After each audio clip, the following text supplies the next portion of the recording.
नमस्कार BA third year वार के बच्चों के लिए।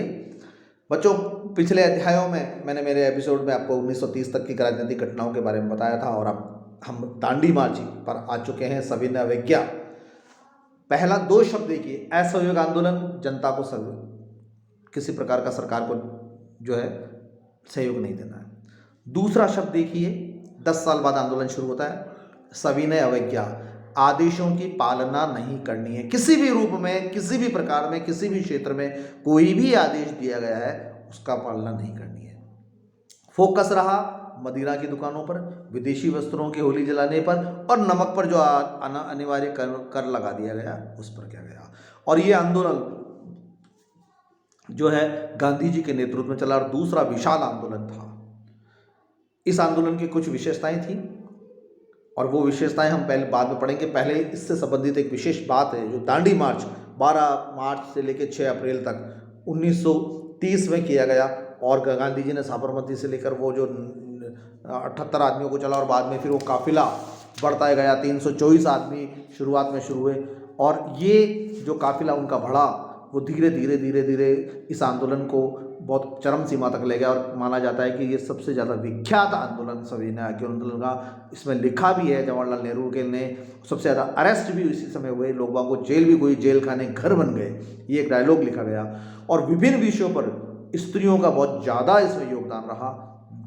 लगभग 24 दिनों में 240 किलोमीटर की प्रक्रिया के बाद 5 अप्रैल को पहुंचे और 6 अप्रैल को गांधी जी ने समुद्र में नमक बनाकर, नमक कानून जो उन पर कर लगा दिया गया था, जो प्रकृति से प्राप्त होता था नमक, उस पर भी कर लगा दिया गया था, उस पर रोकथाम की। इससे पहले गांधी जी दांडी की यात्रा के दौरान हजारों किसानों ने उनका संदेश सुना तथा कांग्रेस की सदस्यता ग्रहण की और कई ग्रामीणों ने जो है सरकारी नौकरियों को भी परित्याग कर दिया। 9 अप्रैल को गांधी जी ने एक निर्देश जारी करके आंदोलन के लिए निम्नलिखित बातें अगर हम बात करें तो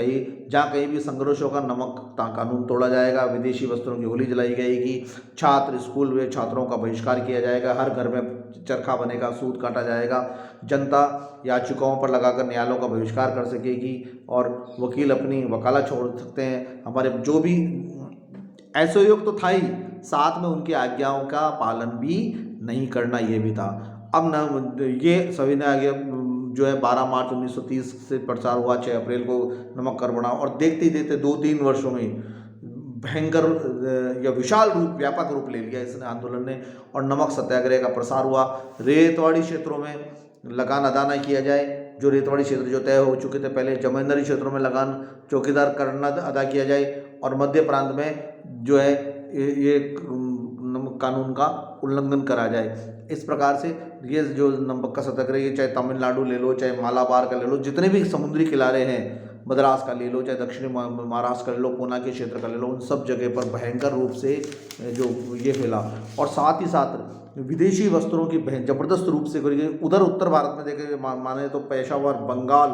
खटगांव, उड़ीसा, इन सब क्षेत्रों में भी जबरदस्त इसका प्रसार हुआ और विदेशी वस्त्रों की होली जलाई गई। एक मुख्य बात रही थी कि स्त्रियां इस आंदोलन में, घर से महिलाएं हमारी जो साथी वो बहुत निकल कर इस आंदोलन में बहुत तेजी से ली और महिलाओं ने वो विषय चुने जिससे कि उनके घर को डिस्टर्बेंस होता था। इसी समय में नमक कानून के साथ साथ में मदिराओं जो की दुकानों का बहुत अत्यधिक लाइसेंस दे दिया गया था और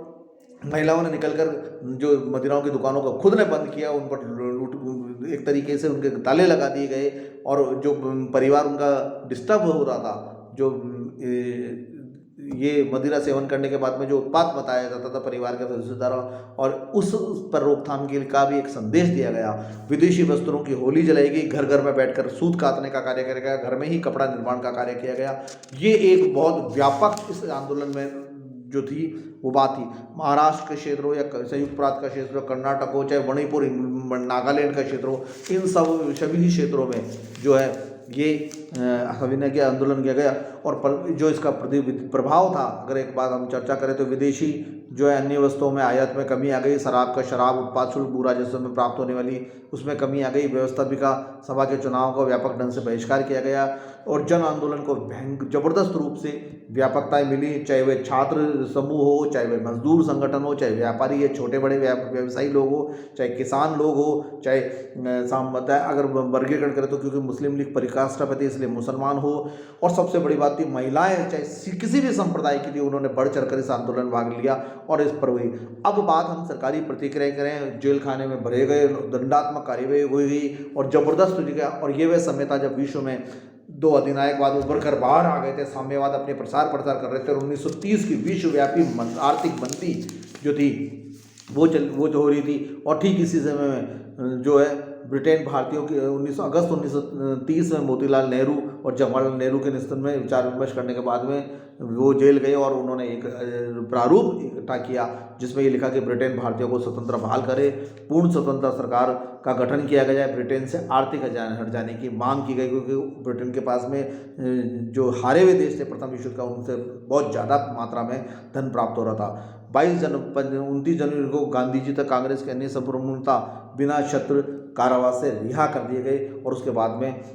सविनय क्या गांधी इरविन समझौता और इसका मूल्यांकन की बात करेंगे हम। तो आज हमने ये बताया है कि किस प्रकार से महिलाओं ने, किस प्रकार से मजदूर संगठन ने, किस प्रकार से कांग्रेस के सारे सदस्यों ने, किसान वर्गों ने, व्यापारी ने, व्यवसायी ने, छात्र उन्होंने सभी ने इस आंदोलन में बहुत बढ़ चढ़ कर भाग लिया और ये बहुत व्यापक रूप से हुआ और इसका गांधी इरविन पैक्ट और इसका मूल्यांकन हम अगले अध्याय में करेंगे। धन्यवाद।